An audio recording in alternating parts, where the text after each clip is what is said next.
Hello friends, welcome back to our channel ननद भाभी का पिटारा। फ्रेंड्स, आज के हमारे पिटारे में से बहुत ही इमोशनल कहानी निकली है। इसे आप प्लीज़ पूरी सुनिएगा और पसंद आने पर हमारे चैनल को सब्सक्राइब कीजिएगा, बेल आइकन प्रेस कीजिएगा जिससे आपको न्यू स्टोरी का नोटिफिकेशन मिल सके।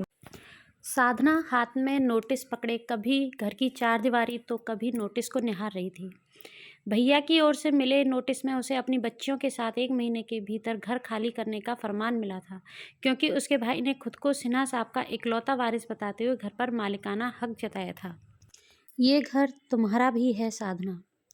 छोटी बच्चियों के साथ वहाँ कस्बे में तुम्हारा अकेले रहना ठीक नहीं। ये ननद देवर सब पैसे और प्रॉपर्टी के पीछे हैं, इसलिए आज जी हुजूरी कर रहे हैं, मतलब निकलते ही सबकी निगाहें बदल जाएंगी। वैसे भी जवान देवर का रोज रोज घर में आना जाना तुम्हारे चरित्र।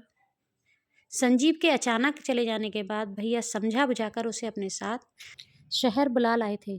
देवर राजीव और देवरानी शिखा ने उसे रोकने की बहुत कोशिश की थी, पर उस मुसीबत की घड़ी में उसे सगे भाई से ज़्यादा विश्वसनीय और कोई नहीं लगा था। शहर आकर अपनी शिक्षा के बल पर एक नौकरी ढूंढी और बच्चियों को भाभी के हवाले कर दोनों हाथों से पैसा कमाने में लग गई। स्कूल से पढ़ाकर लौटती तो ट्यूशन के बच्चे तैयार मिलते, रात तक ट्यूशन पढ़ाती और खाना खाकर थकी हारी सो जाती। भैया भाभी उसकी सारी तनख्वाह अपने कब्जे में रखते और उस पर बच्चियों पर भरसक प्रेम लुटाते। भैया भाभी की आर्थिक स्थिति अच्छी नहीं थी, पर साधना के आने से गाड़ी चल पड़ी। भैया ने अपने बेटे का एडमिशन महंगे प्राइवेट स्कूल में करा दिया और तीनों बच्चियां सरकारी स्कूल में जाने लगी। भैया घर की टूटी फूटी हालत को लेकर अक्सर रोते रहते। फिर एक दिन दबी जुबान से अपनी बात साधना के आगे रखी। साधना, उस कस्बे वाले घर को ख़त्म कर दो। ये घर तुम्हारा भी है। बच्चियों के साथ मकान का क्या ही करोगी? लड़कियां ब्याह कर अपने घर चली जाएंगी और तुम यहाँ मज़े से अपना बुढ़ापा काटना। राघव की बहू को एक नहीं 2 सासों की सेवा का सुख मिलेगा। भैया, इतने आगे की कौन देख आया है? मैं कस्बे वाला मकान ख़त्म तो नहीं करूँगी। वो संजीव की आखिरी निशानी है। अपनी बेटियों को विदा तो मैं उसी चौखट से करूँगी। साधना ने अपने मन की बात कही तो भैया भाभी का मुंह बन गया। भैया उखड़े से रहने लगे और भाभी का व्यवहार भी बदलने लगा। अब तो राघव भी तेवर दिखाने लगा था।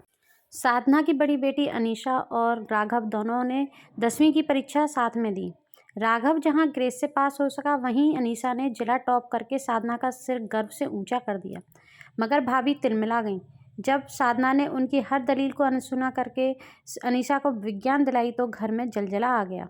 राघव रोज़ अनीशा के बारे में मनगढ़ंत बातें करने लगा। उसे घर में बैठने की नसीहतें दी जाने लगीं। आज अनीशा से बर्दाश्त नहीं हुआ तो उसने राघव के कारनामों की पोल पट्टी खोल दी। भैया कोचिंग के बाहर खड़े होकर लड़कियों से छेड़खानी करते हैं। मैंने समझाने की कोशिश की तो धमकी दी है कि देख कैसे तेरी पढ़ाई बंद कराता हूँ। भाभी घड़ियाली आंसू बहाते हुए सुनाने लगी। बस अब यही देखना सुनना बाकी रह गया था। बित्ते भर की छोकरी हमारे ही टुकड़ों पर पल रही है और हमें ही आंखें दिखा रही है। भाभी की कड़वी जुबान देखकर साधना तो दंग रह गई। अनीशा का हाथ थामकर अंदर ले गई और कमरा बंद कर लिया। पर्स टटोला। अभी ट्यूशन की कमाई उसके पर्स में ही पड़ी थी। बच्चों के लिए खाना बाजार से मंगवाया और सुला दिया। खुद की आंखों से नींद कोसों दूर थी। साधना, ये घर तुम्हारा भी है।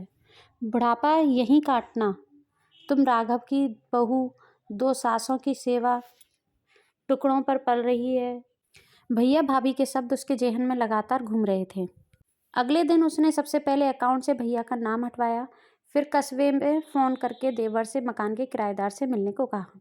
राजीव ने जो बताया उसके तो पैरों तले ज़मीन निकल गई। भैया मकान का सौदा किसी के हाथ कर चुके थे। किराएदार को मकान खाली करने का नोटिस मिल गया था। उसने स्कूल से सीधा ससुराल की बस पकड़ी और अपना मकान बचाने में लग गई। 2 महीने की भागम भाग के बाद उसके पति की आखिरी निशानी बचाई जा सकी। देवर देवरानी ने बहुत साथ दिया, अपने पास रहने का प्रस्ताव भी दिया, पर सगे भाई से धोखा खाकर अब दुनिया से भरोसा उठ गया था। उसने अपना ट्रांसफ़र कस्बे में कराने की कोशिश शुरू कर दी, पर भैया को सब्र कहाँ। आज स्कूल से लौटी तो नोटिस हाथ पर रख दिया। लड़ वो अब भी सकती थी। पुश्तैनी मकान पर भैया के साथ उसका भी कानूनन बराबरी का हक है, पर अब लड़ना नहीं चाहती है। वो यहाँ से चली जाएगी, शांति से, बिना झगड़े। हालांकि वो जानती है कि ये घर उसका भी है। फ्रेंड्स, उम्मीद करती हूँ कि आपको ये स्टोरी बहुत पसंद आई होगी। अगर आपको पसंद आई है तो आप वीडियो को लाइक और शेयर ज़रूर करें। Thank you.